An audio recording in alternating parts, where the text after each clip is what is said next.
Let's keep it real. And that's why on this show, sometimes we get a little pushback, we get a little hate. Oh, well, it's a thin line between love and hate, so we can deal with it, right? But I've been saying this forever. Like, you're never going to get respect when people got to pet you on the head. When they got to say, oh, good boy, good girl. When they got to rub you, you know what I mean? Instead of just being real with you. I don't need you to rub me. I don't need you to glaze me, as she said. Keep it 1,000. Wow, that's how you... The screen cuts to a studio. Lights harsh. Atmosphere thick with the kind of tension that precedes a truth too long unsaid. Marcellus Wiley, a mountain of a man whose NFL All-Pro career was built on diagnosing plays and dismantling offensive lines, leans forward. His gaze isn't angry. It's weary, etched with the fatigue of watching a slow-motion collision everyone else is pretending isn't happening. No, it's not. Let's keep it real. His voice, a low rumble, doesn't ask for permission. It declares an end to the ceremony. He's speaking about the WNBA's protracted, public, and increasingly acrimonious collective bargaining negotiations. But his thesis is broader, more fundamental. It's about the corrosive nature of uncritical praise, the dangerous gulf between perception and financial reality, and how a well-intentioned ecosystem of support can, paradoxically, set its beneficiaries up for a brutal fall. And that's why on this show, sometimes we get a little pushback. We get a little hate. Oh well, it's a thin line between love and hate, so we can deal with it, right? He shrugs, a veteran of 1,000 sports debate Subworld, so they can be great. You're the best NFL defensive end pass rusher that went to an Ivy League school that's from the hood. Hey, bro, I don't need all that. It's making you delusional. Supporting this not if I'm not. Like, this false support and this false confidence, all you do is delude. The hate he references isn't the frothing, misogynistic kind from the darkest corners of the internet. It's the backlash that comes from interrupting a curated narrative, from poking a hole in a bubble of affirmation. It's the price of being the one who says the emperor's new clothes might not be woven from gold thread, but from wishful thinking and deferred accounting. Then, he delivers the core diagnosis, the line that will echo through sports talk for weeks. But I've been saying this forever. Like, you're never gonna get respect when people got to pet you on the head, when they got to say, oh, good boy, good girl, when they got to rub you. You know what I mean? Instead of just being real with you, the metaphor is visceral, infantilizing by design. The head pat, the condescending affirmation reserved for the eager to please, not the competitive equal. Wiley isn't questioning the WNBA player's talent, dedication, or right to fight for a better deal. He is surgically dissecting the environment in which they've been operating, a media and cultural landscape so terrified of being labeled unsupportive or sexist that it has swapped honest critique for a constant performative glaze, as he later puts it. WNBA had its highest ratings, and then the second highest ratings are right now. Everything in the middle, cratered. What happened? I tell you what happened. One, we get tired of ceremony. Everybody gonna show up for the wedding. Everybody gonna wish you well with the honeymoon. Who coming over on Wednesday in about 6 months just to kick it? I don't need you to rub me. I don't need you to glaze me, as she said. Keep it 100. That's how you get real respect. Keep it 100. Keep it 100%. Authentic, unvarnished, real. In that moment, Wiley isn't just a commentator. He's embodying the very principle he claims the WNBA lacks. He's offering the tough love he argues is the only path to genuine respect, both at the bargaining table and in the cultural arena. The audience watching knows what's coming isn't a celebration. It's an autopsy of a negotiation strategy gone horribly awry, performed by a former professional who understands leverage not as a theoretical concept, but as a cold, hard currency. You're watching a former NFL All-Pro completely dismantle the WNBA player's negotiation strategy on national television. And the uncomfortable part? He's not wrong. It confirms the unease spreading through a segment of the viewing public, the fans who cheered the WNBA's recent surge, who bought the jerseys, who celebrated Caitlin Clark's arrival as a transformative moment, but who now watch the stalemate with a growing sense of bewilderment and frustration. Marcellus Wiley, the host, asserts, just said what everyone's been thinking, but nobody wanted to say out loud. The consequence of this head-patting ecosystem, as Wiley frames it, is a catastrophic misreading of the sports because there's a home team and an away team. We like sports because it's home and visitor. Go at it. We got to have rooting interests. And they don't want to create that, so then they suffer. It's just too much pandering. Golly, just talk about it. She's sorry. She good. She's great. Candace Parker can't say Paige Beckers needs to work on defense. Yeah. See, it's stuff like that. And that's what Rachel DeMita was getting at when she said, yo, the WNBA media is terrible because you can't even say, like, they wanted Candace Parker to lie and pretend like Paige Beckers was the second coming of Kawhi Leonard. Like, and she got pummeled for it. She got pummeled for saying, wait a minute, you guys, y'all kind of doing a lot. She hasn't made an all-defensive team like battlefield. The players went from having unprecedented public support to alienating that exact same fan base. And now they're stuck in a stalemate with owners who aren't budging. The arc is tragic. A wave of goodwill, built on years of advocacy and a sensational rookie class, cresting and then crashing against the immovable rocks of balance sheets and business realities. The fans who showed up for the party are now being asked to picket for demands that, to the casual observer, seem to materialize from nowhere. The sympathy is curdling into skepticism. So, how did we get here, the host asks. The question hangs in the air, not as a rhetorical flourish, but as the central mystery of the WNBA's current crisis. Wiley's response is to delve deeper into the psychology of false support. He paints a picture of a feedback loop of affirmation, detached from achievement. Oh, little superstar. So, they could be great. You're the best NFL defensive end, pass rusher that went to an Ivy League school. And I like the song too, it's a banger. But I'll be like, I say, baby, we run the world. We, men and women. Depends on what you running. Don't be going around here thinking, kids start that all the time. Girls, you can't do it, daddy, because you're not a girl. Other than childbirth, I don't know what you're talking about, baby. I don't know what you're talking about. All right, let's beat it up in the comments. Let me know what you guys thinking. Yeah, Chris Henry says what I've always said. Lower the damn rim. I told school. That's from the hood. He's mimicking the hollow hyperbolic praise. Hey bro, I don't need all that. It's making you delusional. Support and this false... If I'm not like this false support and this false confidence, all you do is delude. False support creates false confidence. That's the diagnosis. The diagnosis is stark. A malignancy of well-meaning fiction.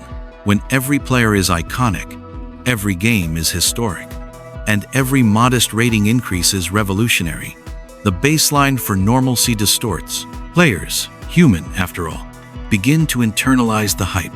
They start to believe their leverage is commensurate with the volume of the praise, not the starkness of the revenue columns. The media ecosystem that's been built around the WNBA over the past 2 years, as the narration clarifies, operated like a booster rocket of enthusiasm. It was necessary, perhaps, to achieve escape velocity from decades of obscurity. But what happens when the rocket fuel of hype is mistaken for the sustainable engine of profit? The narrative then confronts the central paradox of the WNBA's modern era, the Caitlin Clark effect. Her arrival was a lightning strike, jolting the league to life. it's closer. The damn time is shorter. You can't do nothing with this damn rim. Just, all right, keep suffering then. Keep suffering. Silly. Like, help yourself. Help yourself, help yourself. Give me an exhibition. I guarantee you, if you hype it up enough, All-Star game, 9-foot rims. Fix the WNBA. Because what's going to happen is everybody going to be watching that damn All-Star game like, damn. My God, did Paige Beckers just windmill on somebody? And then you'll be like, I got to see that again. So then we watch a regular WNBA game. We'd be like, boycott. No, WNBA without the... Ratings soared to levels not seen since 1997, the inaugural season. For a moment, the 20-year wasteland Wiley references a period of cratered interest, where the league survived not on its own commercial viability, but as a subsidized project of the NBA seemed to be ending. The momentum was palpable, real and fragile. But instead of capitalizing on that momentum quietly at the negotiating table, the narration intones, players went public with demands that don't match the financial reality. This is identified as the critical tactical error, the window of maximum leverage when owners were giddy from headlines and soaring metrics was the moment for private, hard-nosed, data-driven negotiation. Instead, the players, perhaps emboldened by the very false confidence Wiley diagnosed, took their fight to the court of public opinion, demanding a revenue-sharing model lifted directly from the NBA playbook. Here, Wiley offers his most devastating analogy: the wedding. Everybody going to show up for the wedding, everybody going to wish you well with the honeymoon. Who coming over on a Wednesday in about 6? I don't know, man. These players seem dug in, bro. These players seems dug in. I don't know, man. Nasty work, though. Here it says, let's get to this. It says Fever's make first ever announcement on Kelsey Mitchell amid WNBA offseason. Months just to kick it. The launch in 1997 was the wedding. The celebrities, the press, the novelty. It was a beautiful ceremony. The recent Clark-fueled resurgence was a vow renewal, another glittering event. But a league, like a marriage, isn't built on ceremonies. It's built on the quiet, consistent, showing up on random Wednesdays. It's built on habit, not happenstance. For over 20 years, the WNBA's Wednesdays were marked by empty seats and red ink, endured only through the deep pockets and patience of NBA owners. That's not sustainable business, the narration states flatly. That's charity with a basketball attached to it. To then negotiate as if the Wednesday crowd has been packing the house for decades is, in Wiley's view, the height of delusion. The analysis then pivots to the mechanism that enforces this delusion: the policing of discourse. The host brings up sports commentator Rachel DeMita and legend-turned-analyst Candace Parker. DeMita had the temerity to call WNBA media coverage terrible because of its lack of honest critique. Parker provided the mundane, factual observation that collegiate phenom Paige Bueckers, for all her offensive brilliance, had not yet made an all-defensive team. The backlash against both was swift and severe. Think about that dynamic for a second, the narration urges. A Hall of Fame player can't provide basic statistical context about a college player without facing backlash. That's not media coverage. That's propaganda. In this environment, analysts learn that survival depends on glazing. Criticism, even of the mildest, most constructive variety, is framed as betrayal, as an attack on the project of women's sports itself. This creates the bubble, a hermetically sealed space where players only hear echoes of their own greatness. When they finally step into the negotiation room, they are shocked to encounter owners who are not fans, not allies in a social mission, but business partners looking at financial statements. The owners see numbers that tell a story of loss. The WNBA has lost money in 27 of its 28 seasons. The players, conditioned by the bubble, hear only the story of their undeniable worth. Wiley extends his critique to the very product itself, touching the third rail of WNBA discourse: the rim height. The three-point line is closer. The damn game is shorter. Just lower the damn rim.